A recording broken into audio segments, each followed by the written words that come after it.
एक बार अपने इष्ट का, अपने परमात्मा का शुक्रिया करेंगे, अपनों का शुक्रिया करेंगे, अपने जीवन में आए हुए हर उस पल का शुक्रिया करेंगे जो पल हमें कुछ सीख दे कर के गया, जो पल हमें कुछ बुलंदियों के राह पर लेकर के गया, जो लोग हमें हर कदम पर जिंदगी में शिखर पर पहुंचाने का प्रयास कर रहे हैं, उनका शुक्रिया करेंगे। मुझे तुमने प्रभुवर बहुत कुछ दिया है, तेरा शुक्रिया है, तेरा शुक्रिया है। मुझे तुमने प्रभुवर बहुत कुछ दिया है, तेरा शुक्रिया। सभी को सब कुछ मिला है तो शुक्रिया का भाव बड़े दिल से अदा कीजिएगा। मुझे तुमने गुरुवर बहुत कुछ दिया है, तेरा शुक्रिया है, तेरा शुक्रिया है। लिया कुछ नहीं बस दिया ही दिया है, तेरा शुक्रिया है, तेरा शुक्रिया है, तेरा शुक्रिया है, तेरा शुक्रिया है। आँखें जो दी है उसका भी शुक्रिया, आँखें जो दी है उसका भी शुक्रिया। शुक्रिया शुक्रिया हर पल का शुक्रिया करते हैं प्रभुवर हम तेरा शुक्रिया। शुक्रिया शुक्रिया शुक्रिया शुक्रिया। जीवन जो दिया है उसका भी शुक्रिया। शुक्रिया शुक्रिया प्रभु तेरा शुक्रिया। न मिलती अगर मुझको ताकत तुम्हारी तो क्या थी जमाने में औकात हमारी। न मिलती अगर मुझको ताकत तुम्हारी तो क्या थी जमाने में औकात हमारी।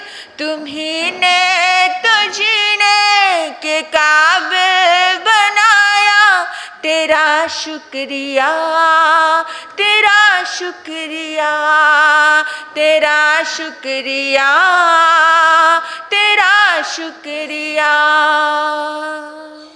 धर्मानुरागी धर्म बंधुओं एवं बहनों, जिंदगी की शुरुआत, दिन की शुरुआत शुक्रिया के भावों से होना चाहिए। इस पूरी सृष्टि में हमें अनंत खुशियों का खजाना मिला है, तो अपने आप से शुक्रिया का भाव अदा करना चाहिए। हर पल हर चीज हमें सहयोग देती है। आप देखना, क्या हमने कभी उनके प्रति थैंक्स का भाव रखा है, धन्यवाद का भाव रखा है? आप कहते होंगे कि मैं अकेला बहुत काफी हूं, पर ऐसा नहीं है। पूरी सृष्टि हमारा सहयोग दे रही है। 6 जीवनी काया हमारा सहयोग देती है।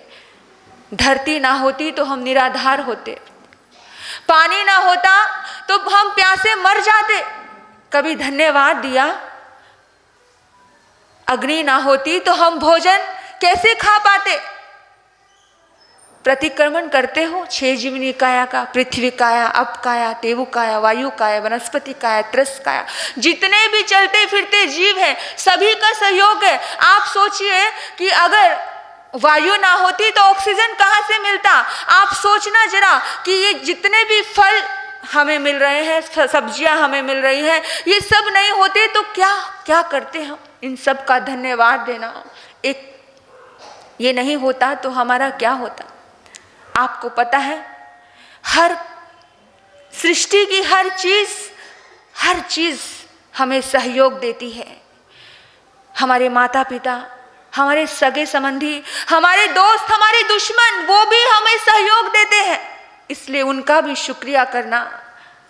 शुक्रिया, आपको पता है, जिंदगी में सुबह का 1 घंटा अपने इष्ट को देना, अपने परमात्मा को देना, क्योंकि 1 घंटा में अगर हमने स्वयं को चार्ज कर लिया तो उस 1 घंटे में दिन भर हम कैसी भी स्थिति आ जाए, कैसी भी परिस्थिति आ जाए, उस परिस्थिति को हम सामना कर पाएंगे। मोबाइल को चार्ज करते हो कि नहीं?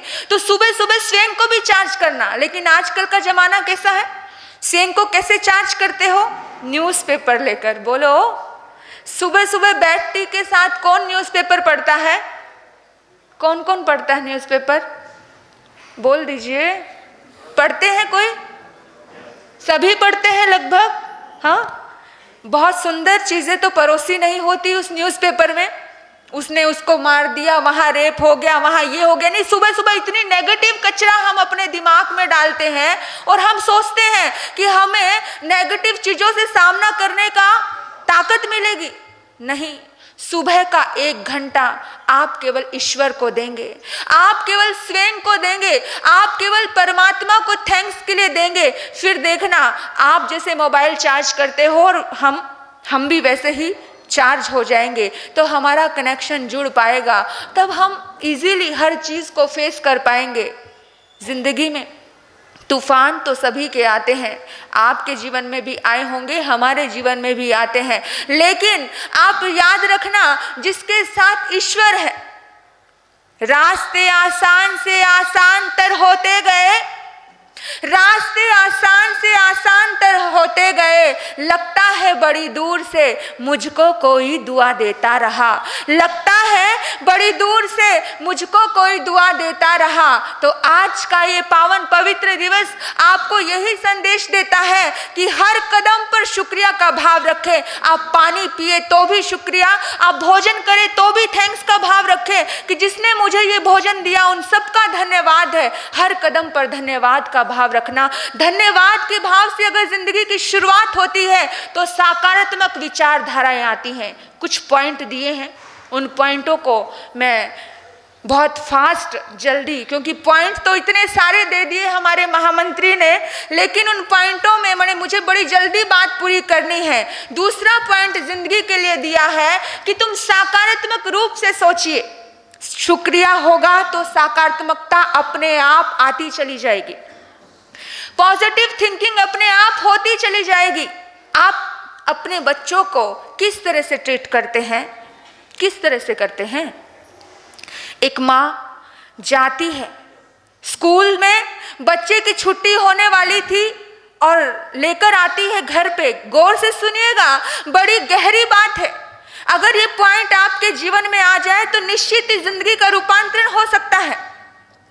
वो माँ अपने बच्चे को कहती है, एक कूड़ा उठाने वाली लड़की को देख करके कहती है, देख बेटा, कहती हूं ना पढ़ लिया कर, और अगर नहीं पढ़ेगा तो इसके जैसा बनेगा।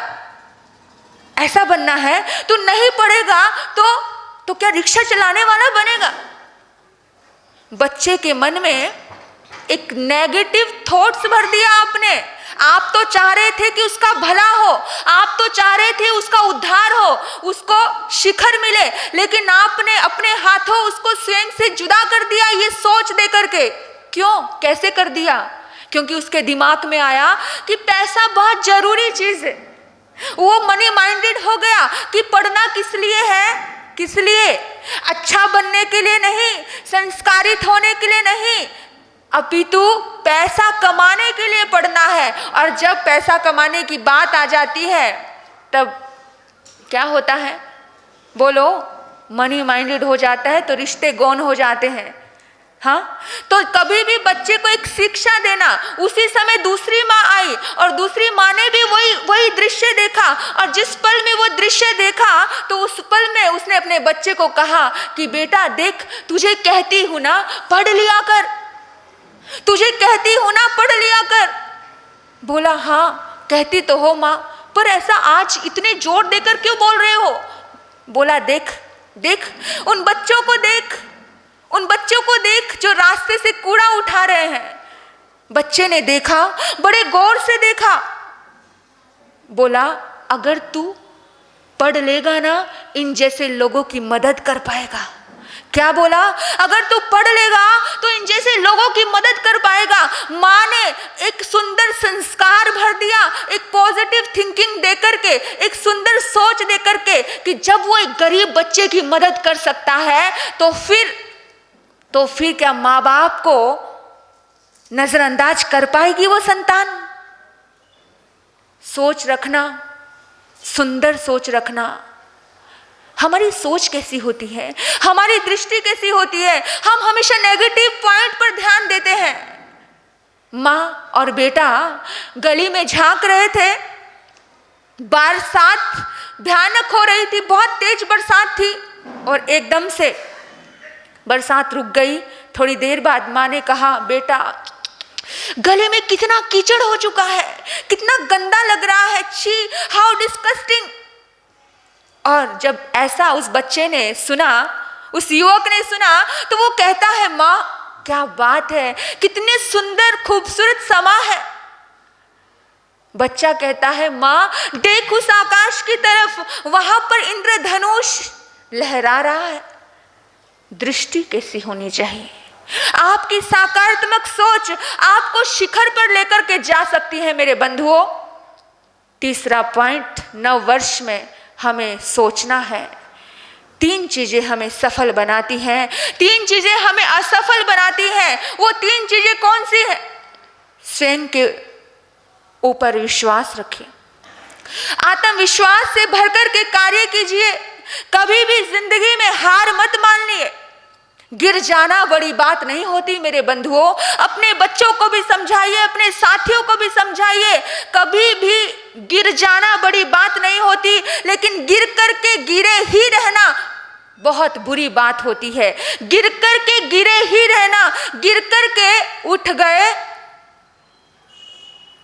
तो आसमानों में आपका नाम बुलंदियों पर जाएगा, शिखर पर जाएगा।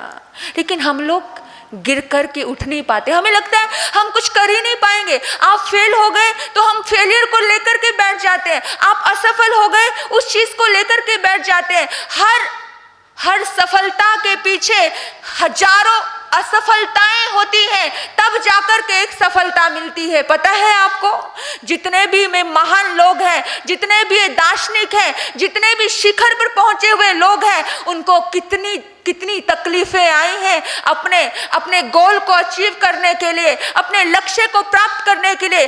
ऐसे ही सहज में किसी को सफलता नहीं मिल जाती, ऐसे ही सहज में कोई महावीर नहीं बन जाता, ऐसे ही सहज में कोई महात्मा गांधी नहीं बन जाता, ऐसे ही सहज में कोई मदर टेरेसा नहीं बन जाती। इस दुनिया में जब भी कोई शिखर पर गया है, हजारों असफलताओं का सामना करना पड़ा है, तब जाकर के कोई सफल हुआ है।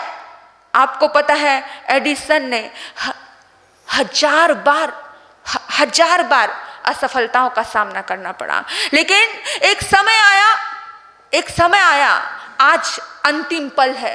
अंतिम पल सारे दोस्त उसको नकार रहे हैं, अरे तू मूर्ख है, अरे तू पागल है, एक ही चीज पर बार बार फोकस कर रहा है, कुछ नहीं होने वाला, तू असफल ही रहेगा। लेकिन कहा बस एक बार, 1000 बार किया, 1001 बार और कर लेते हैं।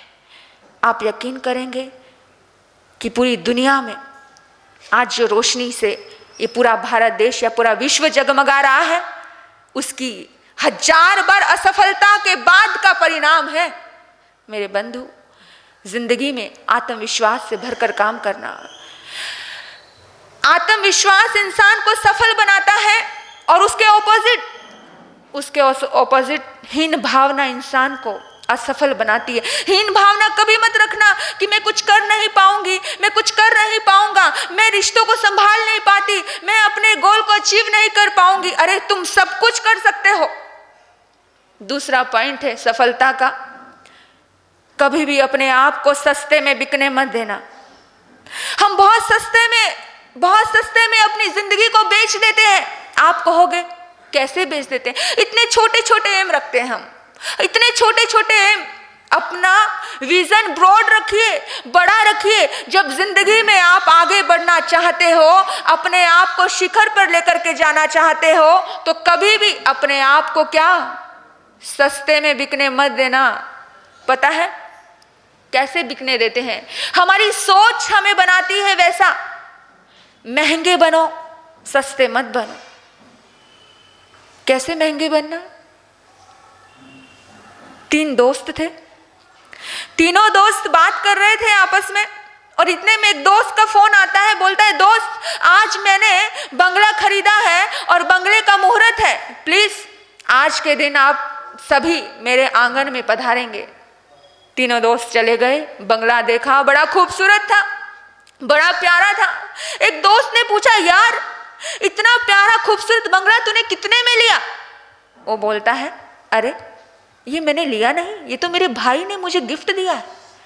एक दोस्त मायूस हो जाता है, वो सोचता है यार, बोला क्या हुआ, तू इतना मायूस क्यों हो गया? बोला बस ये सोच रहा हूं कि काश काश काश काश मेरा भी कोई भाई होता, काश मेरा भी कोई भाई होता जो मुझे ऐसा बंगला गिफ्ट दे पाता। एक दोस्त ने कहा, दोस्त इतना सस्ता मत सोच, इतना हल्का मत सोच, इतना छोटा मत सोच। अरे सोचना ही है तो इतना बड़ा सोच कि काश मैं वो भाई होता जो अपने भाई को इतना बड़ा बंगला गिफ्ट कर पाता। यानी कि जब तू इतना बड़ा बंगला गिफ्ट कर सकता है तो तेरे पास कितना होगा। सोचना ही है, करना ही है कुछ, तो अपने आप को कभी भी हल्के में मत लीजिए। आप बहुत कीमती हो, आप बहुत कीमती हो, तो अपने आप को कभी भी सस्ते में मत सोचो। एक और पॉइंट मैं बता रही हूं आपको, बड़ा नौकर बनने से अच्छा है छोटा मालिक बन जाना। कितने भी बड़े बनो, अगर किसी के नीचे काम करोगे तो नौकर ही कहलाओगे। बड़ा नौकर बनने से अच्छा है छोटा मालिक बन जाना। याद रखना इन पॉइंटों को। आत्मविश्वास इंसान को तारता है, इंसान का उद्धार करता है। अपनों का सहयोग इंसान को शिखर पर ले जाता है। पांडव कहीं भी गए, पांचों का सहयोग था, जिंदगी में शिखर पर गए। अपनों का सहयोग इंसान को, राम के साथ कौन था बोलिए? लक्ष्मण था। अपनों का सहयोग, जब अपने एक दूसरे को समझ करके जिंदगी के निर्णय लेते हैं तो शिखर पर जाते हैं। अपनों का दुर्भाव इंसान को असफल बनाता है। गुरु का आशीर्वाद इंसान को सफल बनाता है। एकलव्य डायरेक्ट गुरु का आशीर्वाद ले ही लेता है। वो बात अलग है कि गुरु ने पहले नकारा, लेकिन उसकी शक्ति, उसकी श्रद्धा, उसके अच्छे रास्ते एकलव्य को शिखर पर ले जाते हैं। अर्जुन के पास अगर श्री कृष्ण जैसा सारथी हो जाता है, अपनों का सद्भाव इंसान को शिखर पर ले जाता है। अपनों का सद्भाव इंसान को बहुत आगे बढ़ाता है। तो अपने आसपास में सद्भाव रखिए और आप गुरु का सम्मान करना सीखिए, क्योंकि गुरु के आशीर्वाद, गुरु के वरदान आपको शिखर पर लेकर के जा सकते हैं। करण ने सेवा तो गुरु की बहुत की थी, लेकिन गुरु से झूठ बोल करके जब अंतिम पल आया, अंतिम क्षण आया, तो सारी विद्याएं क्या हो गई? जीरो हो गई। मेरे बंधुओं, जिंदगी में गुरु का किया हुआ सम्मान इंसान को शिखर पर लेकर के जाता है। और नए साल में बड़े प्यारे और सुंदर पॉइंट हैं। कि वक्त के साथ बदलना सीखिए। हम पुरानी चीज को लेकर के पकड़ के बैठ जाते हैं। उसने मुझे उस पल में ऐसा कहा था, उसने मुझे वैसा कहा था। जैसा वक्त है, रात गई और बात गई, उस चीज को बदल दीजिए, क्योंकि आप हर पल नए हो। आप नए साल में क्या शिक्षा लेकर के जाएंगे कि आप हर पल नए हो, हर क्षण नए हो, फिर बात पुरानी क्यों पकड़ के बैठे हो? जो लोग पुरानी बात लेकर के पकड़ के बैठे रहते हैं, उस पल में उसने ये किया था, उस पल में उसने ये किया था, वो व्यक्ति कभी शिखर पर नहीं जा पाता, वो व्यक्ति कभी सफल नहीं हो पाता, वो व्यक्ति कभी सुखी हो ही नहीं पाता। सुखी होना चाहते हो कि नहीं चाहते हो? वही व्यक्ति सुखी हो सकता है कि ठीक है, जाने दो, वक्त के साथ बदलना सीखो। अगर वक्त के साथ बदलना नहीं सीखा तो जिंदगी में कभी भी शिखर पर पहुंच नहीं पाओगे। वक्त के साथ छोड़ना सीखिए। हमारे शास्त्रों में एक उदाहरण आता है बड़ा प्यारा। चार दोस्त खादान में जाते हैं, उन्हें लोहे की खादान मिलती है और लोहे की खादान में उन्होंने अपने थैले में बहुत सारा लोहा भर लिया। वो आगे जाते हैं तो उन्हें चांदी की खादान मिलती है। मैं आपको बताना चाहती हूं कि वक्त के साथ बदल जाओगे तो जिंदगी शिखर पर जाएगी, नहीं तो मुट्ठी भर हो। तुम जैनियों को कह रही हूं, मुट्ठी भर हो, मुट्ठी से भी फिसलते जाओगे और जीरो हो जाओगे। मुझे आचार्य विमल सागर की बात याद आती है कि मत बनाओ अब नए स्थानक, मत बनाओ अब नए भवन, क्योंकि आज के 50 साल बाद तुम्हारी आने वाली पीढ़ी तुम्हारे स्थानकों में आने वाली नहीं है, और वो जाएगी कहाँ आपको पता है। मैं मुंह से बोल करके विवाद का कारण नहीं बनना चाहती, इसलिए हर पल नया बदलाव सीखो। आपने बदला, आप जब युवा थे, आपके जो बड़े बुजुर्ग थे, उससे पहले तो साइकिल यूज करते थे, है ना। फिर 2 पहिए की गाड़ी आ गई, फिर 4 व्हीलर आ गई। आप प्रतिपल चेंज होते रहे ना चेंज, लेकिन आपने स्वयं को चेंज किया क्या? आपने बाहर की चीजों को चेंज किया। आपकी बहू बेटियां पहले साड़ी पहनती थी, आजकल ड्रेस पहनती हैं। हाँ, हो सकता है लपेट के जाती है और बाहर जाकर के उतार देती हैं। ठीक है ना। हाँ, घर में सास ससुर को नहीं चलता है और सास ससुर ने कहा बाहर घूमने के लिए जाए तो पहन लेना, घर में लपेट के जाएगी नहीं। चेंज हुए, यहाँ चेंज हुए, लेकिन अध्यात्म में भी चेंज होना सीखो, क्योंकि वक्त के साथ अगर बदलना नहीं सीखे तो धर्म को टिकाना बड़ा मुश्किल हो जाएगा। मेरे बंधुओं, ये विषय इतना बड़ा है, मैं चाहूं तो 4 महीने इस पे बात कर सकती हूँ। आपको पता है, जिस पल हम साइकिल से गाड़ी पे आए, गाड़ी से मर्सिडीज गाड़ी पे आए, पता नहीं क्या क्या बदल गया। आपके बच्चे बदल गए, आपका संसार बदल गया। आप पंचम युग के, हमें चौथे आरे का ही, है ना। हमें क्या सोचते हो, संत तो चौथे आरे का रहे और आप बदलते रहो। वक्त के साथ हर चीज बदलती है मेरे बंधुओं, हर पल बदलना सीखिए। धर्म के मामले में भी प्रतिपल अपडेट होना सीखिए, तभी तो आपके बच्चों को रस आ पाएगा। उदाहरण दे रही थी शास्त्रों का कि उनको लोहे की खादान मिली, उसके बाद उनको चांदी की खादान मिली। तो 4 दोस्त थे, 4 दोस्त ने, 3 दोस्तों ने तो चांदी भर ली, लोहा छोड़ दिया। एक दोस्त कहता है कि मैंने बड़ी मेहनत की, इतनी मेहनत करके मैं यहां तक बड़ा हूं, अब मुझे क्या करना है, मुझे लोहा नहीं छोड़ना। जो पकड़ रखता है, जो बदलना नहीं चाहता, उसकी जिंदगी का क्या हश्र होता है, ये हमारे शास्त्रकार कहते हैं, शास्त्र समझाते हैं। उसके बाद आगे उन्हें सोने की खादान मिली। 3 दोस्त बड़े समझदार थे, उन्होंने चांदी छोड़ दी, सोना भर लिया, और जिसने लोहा उठाया था वो कहता मैं क्यों छोड़ूं, मैंने इतनी देर से अभी तक निभाया। आप यही सोचते हो ना, ये परंपरा अभी तक निभा रहे हैं, अब क्यों चेंज करें, अब क्यों बदले। मत बदलो। अगर वक्त के साथ नहीं बदले तो वक्त तुम्हें बदल देगा। फिर आगे जाकर के उन्हें हीरे की खदान मिली। उन 3 दोस्तों ने हीरा भर लिया, सोना छोड़ दिया, लेकिन वो मूर्ख ऐसा ही पड़ा रहा, बोलता मैंने इतनी मेहनत की है, अभी तक मैंने लोहा उठाया है। उसने लोहे की पकड़ नहीं छोड़ी, लोहा पकड़े रखा। और तीनों दोस्तों ने उसे समझाया, अरे मूर्ख छोड़ दे, अरे मूर्ख छोड़ दे, अरे पुरानी की पकड़ छोड़ दे, लेकिन नहीं छोड़ा। गया, अब अपने घर में आ गए। घर आए, सब लोग दुकानों में गए, जिन्होंने हीरे भरे थे वो हीरे बेच करके मालो माल हो गए, खरबोपति हो गए। और जो लोहे की पकड़ लेकर के चल रहा था वो वहीं का वहीं रहा, अभी रो रहा है। पर अब पछतावे होत क्या, जब चिड़िया चुग गई खेत। वक्त के साथ नहीं बदले, ये शास्त्रकार कहते हैं। फिर भी हम नहीं समझते कि उसने वक्त के साथ अपने निरर्थक बोझ को छोड़ दिया। कुछ चीजें बोझ हैं, कुछ चीजें बोझ हैं, और उन्हें बोझ समझ के, कुछ चीजें कचरा है, उन्हें कचरा समझ के कचरा पेटी में डाल देना चाहिए। लेकिन हम लोग वक्त के साथ बदलना नहीं चाहते। बदलिए मेरे बंधुओं, जिंदगी का रूपांतरण हो जाएगा। नहीं तो हर पल बोझिल है, हर पल बोझिल है। और जिंदगी बोझिल जब लगती है ना, तो जिंदगी में खुशियां नहीं होती, चेहरे पर खूबसूरती नहीं आती है, जिंदगी में उत्साह नहीं आता, जीने का ढंग नहीं आता है। एक पॉइंट बड़ा प्यारा है कि वक्त के साथ बदलिए।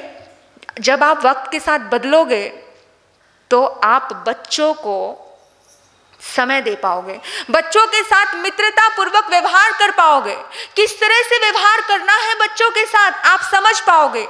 आप देखो जरा अपने अतीत में झांक करके, जब छोटे छोटे बच्चे थे तो पता है बच्चा आकर के आपके आगे पीछे घूमता था। पता है मम्मा आज ना ऐसा हुआ स्कूल में, आज वैसा हुआ स्कूल में। बेटी आपको सारी बात बताती थी, बेटा आपको सारी बात बताता था, हर एक चीज बताता था। लेकिन आज वो नौजवान हो चुका है, आज वो युवा हो चुका है। पर आज ऐसी क्या चीज है, आज ऐसा क्या हो गया कि आज वो आपसे दूरियां रख रहा है। मोबाइल में पासवर्ड है, लैपटॉप में पासवर्ड है, और दिल में जाने का दरवाजा तो बिल्कुल बंद है।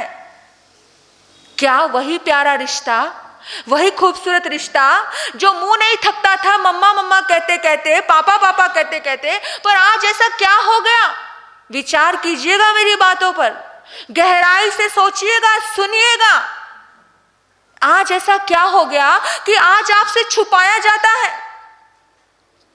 वो तो तैयार है आज भी आपको सब कुछ कहने के लिए, लेकिन अब अफसोस ये है कि माँ बाप सुनना नहीं चाहते।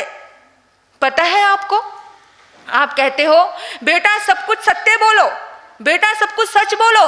वो तो सच बोलने के लिए तैयार है, पर आप सच सुनने के लिए तैयार हो क्या? Are you ready? अगर आपको बच्चा अपनी हकीकत बताता है, आप सुनने के लिए तैयार हो? आप मित्रता पूर्वक संबंध नहीं रख पाते हो। एक बच्चा आया माँ के पास, आकर के बोला और आकर के कहता है माँ माँ पता है, मालूम है आज ना मैंने कॉलेज बंक करके मैं पिक्चर देखने गया। तो आपका रिएक्शन कैसा होगा? सच बताना, कैसा रिएक्शन होगा माताएं? बोलो, हाँ कैसा सोचोगे? अरे दिन भर तुम्हारे पापा इसलिए मेहनत करते हैं, इसलिए फीस भरी जाती है कि तुम बंक करके कॉलेज में जाओ, है ना? ऐसा ही कहोगे ना? बोल दो। दोबारा वो पिक्चर देखने तो जाएगा, लेकिन तुम्हें बताएगा नहीं। क्यों? क्योंकि उसके दिमाग में एक इमेज फिट हो चुकी है कि जब भी इनको बताया ये इनका हाइपर हो जाएंगे। तो इसीलिए वो पिक्चर देखने गए थे, उन्होंने XYZ कुछ भी किया, ये तो एक एग्जाम्पल बता रही हूँ, उन्होंने आकर के आपको बताया। आप अपना बिहेव एकदम से चेंज मत कर दीजिए, उस चीज को स्वीकार कीजिए। अच्छा देखने गए थे, वेरी गुड, अच्छा क्या देखा, क्या किया, उन्हीं के मुंह से पूछिए, उन्हीं के मुंह से उन्हीं से प्रश्न कीजिए, उन्हीं के मुंह से समाधान आपको मिल जाएगा। बोला बेटा कॉलेज में क्या करने जाते हो? उन्हीं से पूछे, पढ़ने जाते हैं मम्मा। अच्छा पढ़ने जाते हो, फिर पिक्चर कैसे देखने? अरे मम्मा सब बोर हो रहा था, आज लेक्चर भी नहीं था, आज कोई टीचर भी नहीं थी, मेरी तो इच्छा भी नहीं थी, पर दोस्तों ने बहुत फोर्स किया, मैं अकेला बोर होता इसलिए मैं चला गया। आप कहोगे अच्छा हुआ बेटा तुम चले गए, क्योंकि तुम्हें अकेला बोर होना था। ठीक है चले गए, अच्छी बात है, लेकिन आपको क्या लगता है? उन्हीं के मुँह से पूछिए कि आपको क्या लगता है कि क्या कॉलेज में कॉलेज को बंक करके पिक्चर देखना जाना चाहिए? वो कहेगा हाँ हाँ मम्मा नहीं जाना चाहिए, मालूम है। यानी कि आप उन्हीं की बातों को उन्हीं के तल पर जाकर के जब समझते हो तो उनको अच्छे से समझ आता है, लेकिन हम एकदम से बरसात कर देते हैं अंगारों की। तुम्हें इसलिए पढ़ाते हैं, तुम्हें इसलिए कॉलेज भेजते हैं, तुम्हें ये तुम्हें वो, बहुत कुछ ऐसा होता है। बहुत सी घटनाएं ऐसी होती हैं जिन पलों में, जिन घटनाओं में आप क्या हो जाते हो, डिस्टर्ब हो जाते हो। पता है जो कॉलेजों में, आजकल कॉलेजों में काउंसलर होते हैं और वो काउंसलिंग करते हैं, और जब वो काउंसलिंग करते हैं ना तो वही टीचर अपने बच्चों की काउंसलिंग नहीं कर पाती है। क्यों? आज व्हाट्सएप का जमाना है, हर बात के पीछे आपको रियलाइज करवाना पड़ता है बच्चों को आई लव यू बेटा, आई लव यू बेटा। हमारे माँ बाप ने तो कभी नहीं कहा था, लेकिन इसका मतलब ये नहीं है कि वो हमसे प्यार नहीं करते, है ना। यानी आपको जताना पड़ता है, आपको बताना पड़ता है, ऐसे रिश्ता हो गया है ना।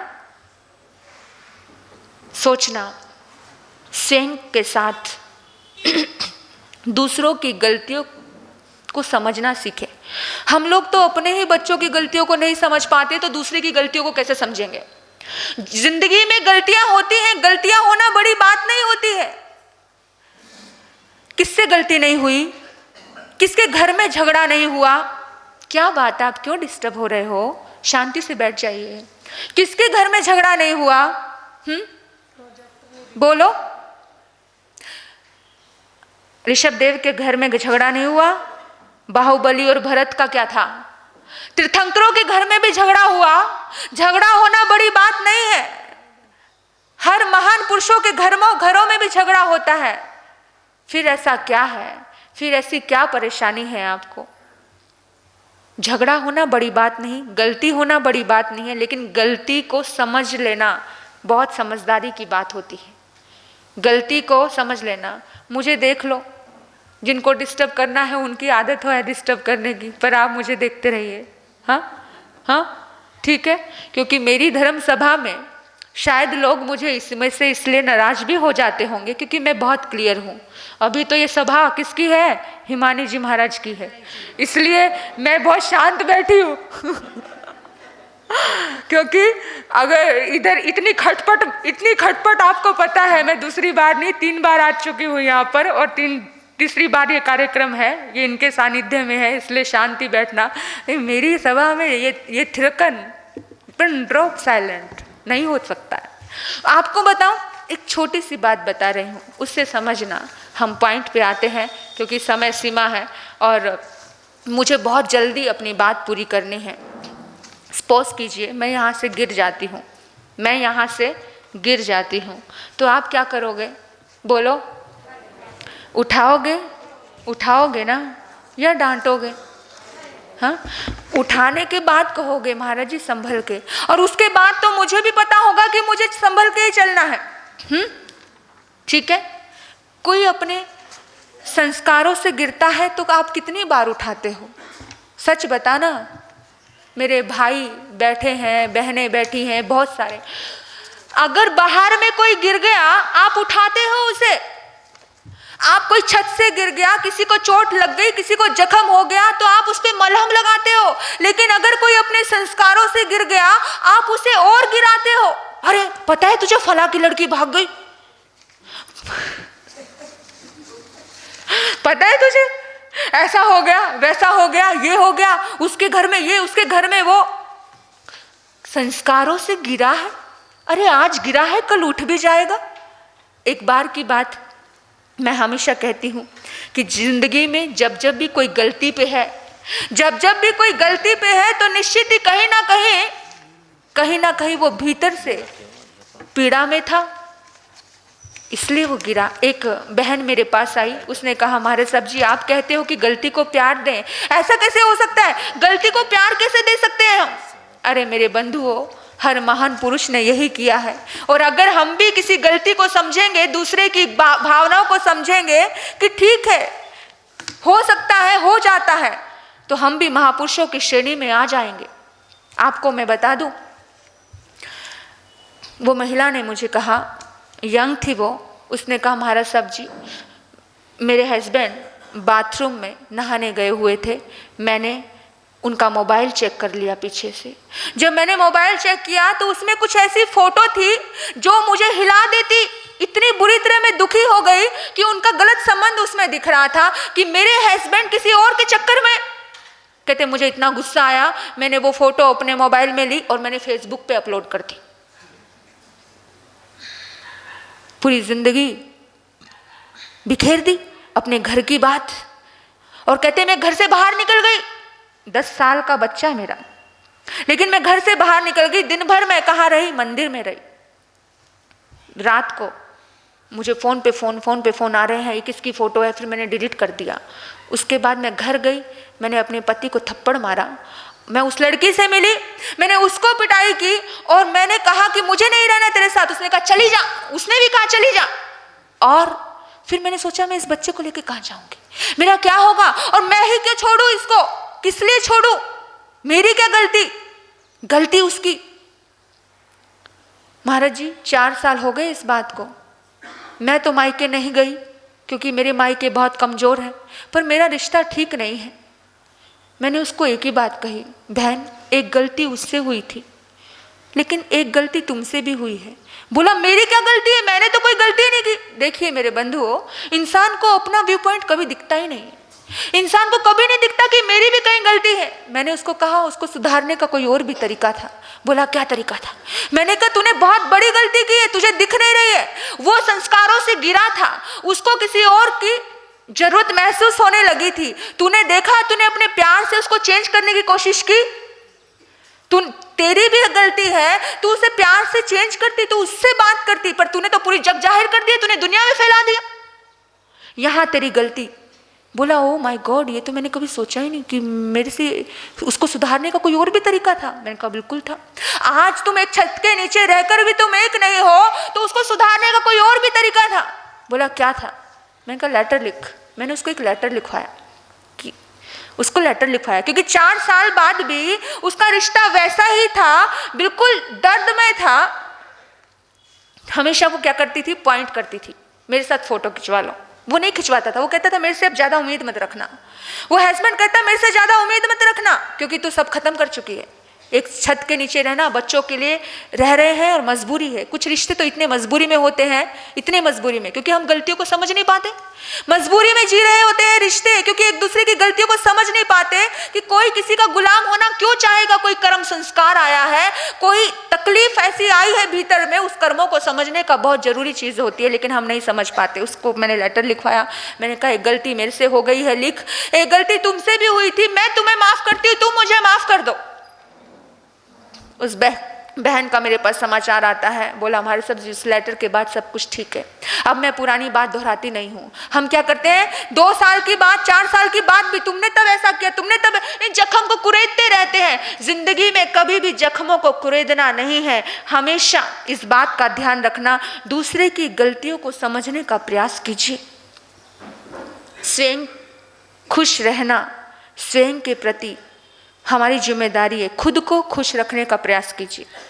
दुख देने का काम दुनिया कर लेगी, आप तो खुद को खुश रखिए। एक पॉइंट है कि स्वयं को खुश रखिए। हम स्वयं को कितना खुश रखते हैं? कितना खुश रखते हैं बोलिएगा। एक शायरी है, हम किसी से खुशियां मांगे ये हमें मंजूर नहीं, हम किसी से खुशियां मांगे ये हमें मंजूर नहीं, मांगी हुई खुशियों से किसका भला होता है। गौर कीजिएगा, मांगी हुई खुशियों से किसका भला होता है।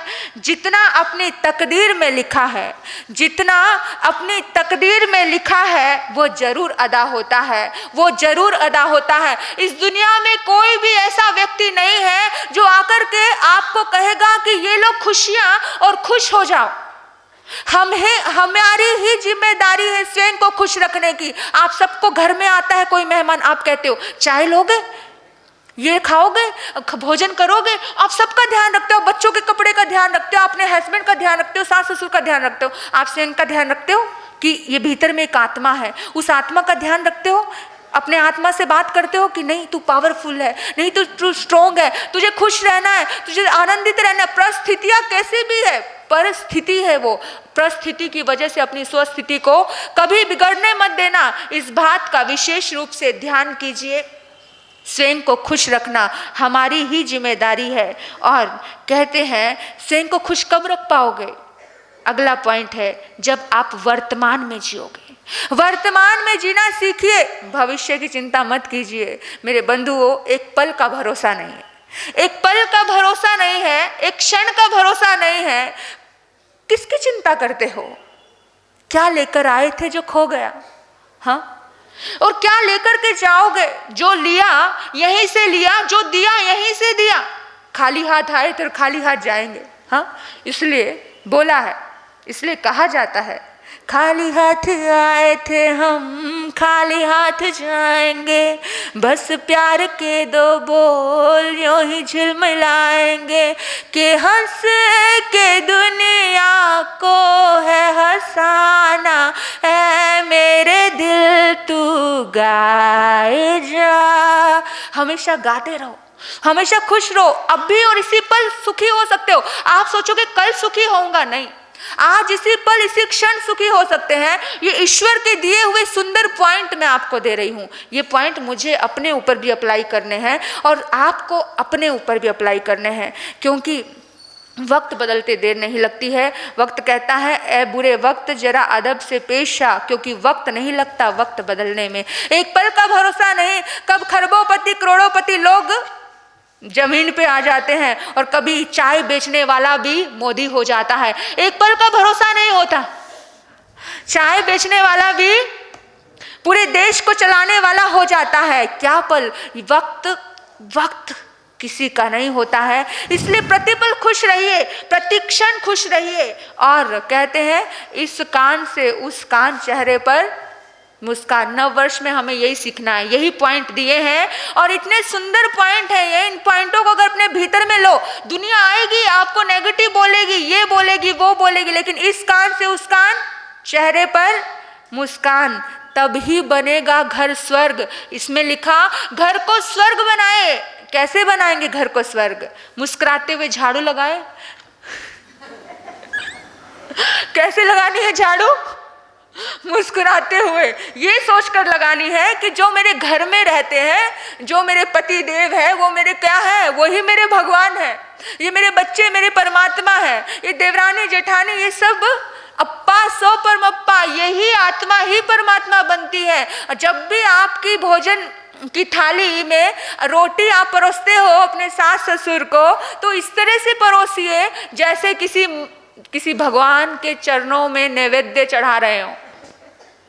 हाँ, क्यों? गलत कह रही हूँ? सही कह रही हूँ ना?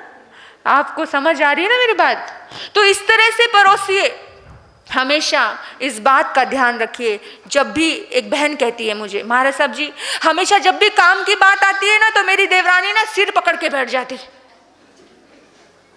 सिर पकड़ के बैठ जाती है। मैंने उसको बोला, बेटा उसको कर्जा लेने की आदत है, तू कर्जा चुका रही है, नहीं तो घर में आकर के कोई घोड़ा बनता है, कोई कुत्ता बनता है रखवाली करने के लिए। जो कर्जा लेकर के जाता है वही ऐसी गधा बनकर के पूरी जिंदगी मजदूरी करनी पड़ती है। इस बात का ध्यान रखना है कि अपने जीवन में कर्जा लेकर मत जाना। मेरी भी नेचर है, मैं कभी कर्जा लेकर के नहीं जाती। आपकी 2 रोटी खाती हूँ, मैं किसी के घर में एक दिन भी चल जाती हूँ, शाम को भी जाती हूँ, तो वहाँ पर भी प्रवचन होता है, क्योंकि मैंने वहाँ का पानी पिया, वहाँ की रोटी खाई। कभी किसी का कर्जा मत लेना, क्योंकि कर्जा चुकाना पड़ता है। इस दुनिया में कर्जा लेकर के कभी मत जाना, तभी आप अपने जीवन को स्वर्ग बना पाओगे, अपने घर को स्वर्ग बना पाओगे। कि सामने वाले को सिर्फ परमात्मा समझ के। मुझे एक महासतिया जी मिली थी, नाम मैं भूल गई हूँ, जो वो पता है उन कितने सुंदर ढंग से बात करती थी। वो कहते थे, हमेशा भगवान बोलते थे, बोल भगवान, बोलो भगवान। यानी कि अगर हमारे शब्द इतने सुंदर हो जाए तो जीवन कितना सुंदर हो जाएगा। भगवान भगवान कह करके बात करते थे। तो बड़ा प्यारा सुंदर ये बात है कि घर को स्वर्ग बनाएं। घर को स्वर्ग कैसे बनाएंगे? जब ये बात याद रखेंगे कि जैसा कर्म होगा वैसा ही फल मिलेगा। जैसा कर्म तुम करते हो वैसा ही तुम्हें फल मिलता है। इस बात का याद रखना। इस दुनिया में कोई भी ऐसा व्यक्ति नहीं है जो आपका बिगाड़ सके, कोई व्यक्ति ऐसा नहीं है जो आपका सुधार कर सके। मात्र केवल तुम ही हो तुम्हारा सुधार कर सकते हो, मात्र केवल तुम ही हो तुम्हारा बिगाड़ कर सकते हो। याद रखना, फूल के बदले फूल मिले शूल के बदले शूल मिले, बोया बीज बबूल का तो आम भला कैसे मिले, जैसी करनी वैसी भरनी, अपने हाथों से अपना भला कीजिए, चाहे जो दिल का चैन किसी बेचैन दिल की दुआ लीजिए। मेरे बंधुओं, ये सारे पॉइंट जो हमारे महामंत्री ने हमें दिए थे वो पूरे हो चुके हैं। बड़े प्रेम से आपने सुना है, बड़े धैर्य रखकर हिमानी जी महाराज ने बड़े धैर्य की परीक्षा दी है, मुझे समय दिया है। उन सभी का जिन्होंने प्यार से मुझे सुना है, मैं दिल से आभार व्यक्त करती हूँ। आपके भीतर में बैठे परमात्मा को नमन करती हूँ। इतने प्रेम से, इतने भक्ति भाव से, इतने एकाग्रता से 9 वर्ष पे आपने मुझे सुना। वडगांव श्री संघ हमारा बहुत प्यारा संघ है, परिचित संघ है। जब हम इस संघ में आए थे, विजय भाई ने बड़ा हमारा ध्यान रखा। सारी कैबिनेट है, हमारे सर जी हैं, हमारे महामंत्री जी हैं, हमारे शांतिलाल जी हैं, किसी को प्रफुल्ल भाई है नहीं, सभी पूरी कैबिनेट। और यहाँ पर हमेशा क्रांति होती रहती है। इतनी क्रांति इस बार भी एक शपथ विधि है और उसमें महिलाएं आई हैं, यानी मेरी सोच का ये संघ है। ये हमेशा अपडेट रहता है, हमेशा नया कुछ करता है। और मैं हमेशा एक बात कहती हूँ कि एक साध्वी आचार्य क्यों नहीं बन सकती, एक साध्वी उपाध्याय क्यों नहीं बन सकती। तो आज जब इन्होंने मुझे बताया कि हम लोगों ने इस बार महिलाओं को लिया है, तो मेरा दिल खुशी से खिल उठा कि सचमुच नारी शक्ति इतनी गजब की शक्ति है। उस शक्ति को हमेशा पीछे क्यों रखा जाता है, लेकिन एक सुलझा हुआ पुरुष नारी के साथ खड़ा हो जाए, यानी ये संघ इतना सुलझा हुआ है, तो नारी बहुत शिखर पर पहुंच जाती है। और वडगांव श्री की नारियां भी शिखर पर पहुंचेंगी, क्योंकि समाज इतना सुलझा हुआ है कि नारी शक्ति को भी इन्होंने अपनी कैबिनेट में लिया है ना। तो आगे के लिए आपको भी उपाध्यक्ष बनना है, अध्यक्ष बनना है। ऐसी क्रांति इस संघ में हो गई है। तो 9 वर्ष में कुछ नया हुआ है, इसके लिए मुझे बहुत खुशी है, बहुत प्रसन्नता है। और आपकी भक्ति, आपका प्यार हमेशा जो मुझे मिला है, मैं इसकी बहुत बहुत आभार व्यक्त करती हूँ। क्योंकि सचमुच कह रही हूँ, यहाँ के जितने भी ट्रस्टी गण हैं, ट्रस्टी मंडल है, सभी ने मुझे बहुत प्यार दिया। और जैसे बच्चे को प्यार देते, ऐसे मुझे समझा। मैं जितनी बार मैं यहाँ पर आई हूँ, बड़े अच्छे ढंग से, पिछली बार तो रात को भक्ति हुई थी, 9 वर्ष इतना गजब, इतना सुंदर। और इस बार का माहौल भी बड़ा प्यारा है, क्योंकि इस बार सोने पे सुहागा कौन है? हमारे महान साध्वी हिमानी जी महाराज, हमारे बचपन के साथी हैं वो। और इनको कहूँगी, बचपन का प्यार मेरा भूल नहीं जाना रे। तो बहुत सुंदर, बहुत प्यारी बात है। तो हमारे महामंत्री जी कहते हैं आप जय हो जरूर बोलना, इसलिए जय हो बोल करके मैं अपने वक्तव्य को विराम देती हूँ। 9 वर्ष पे बार बार हो बधाई, आ गई शुभ घड़ी, मंगल घड़ियाँ आई। जय हो से परिचित हो ना? थोड़ा जश्न मना लो, वो नए दिन का जश्न मना लो, वो गुरु की जय बुला लो, वो गुरु की जय बुला लो, वो धर्म की जय बुला लो, वो जीभा पावन कर लो। दोनों हाथ ऊपर कर लो, थोड़ा थक गए होंगे।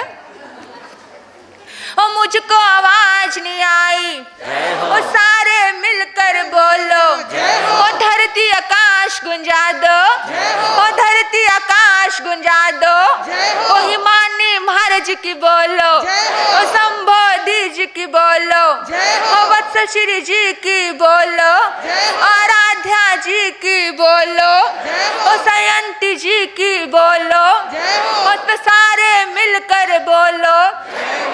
9 वर्ष की हार्दिक बोलो, जय बुलाने वालों की जय हो। बहुत बहुत जय हो, बहुत बहुत मंगल भावना आपके लिए। ओम शांति। ओजस्वी वक्ता महासाध्वी श्री जागृति जी महाराज साहब की जय।